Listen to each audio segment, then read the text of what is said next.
Jump Raven by Cyberflix is a package that can't make up its mind if it wants to be an interactive movie or an arcade game. And as any CD-ROM owner knows far too well, it spells certain doom. The graphics are decent, but not remarkable. The animation is standard grade choppy, even on a Pentium, and the action might have been impressive when Pong was the latest word in high tech. The plot, that is, the between mission filler that adds to the program's megabyte count, is certainly nothing an experienced game player couldn't whip up in about 5 minutes.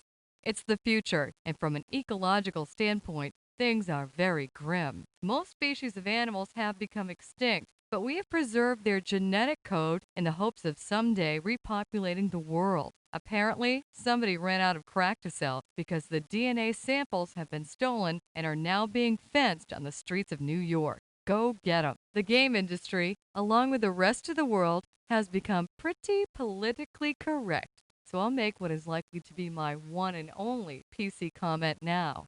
One of the gangs you face is an organized group of skinhead punkers, all of whom, of course, are Nazis. This is as bad as a slanderous racial stereotype, since only an extremely small percentage of skinheads are Nazis, and nobody in the hardcore community will tolerate them. Also, punkers with mohawks, and there's a dying breed, aren't skinheads, they're just punkers with mohawks. The action game, if you can call it that, is about as involving and entertaining as watching molt grow on tainted cheese. You turn left and right, move backwards and forwards, and shoot things.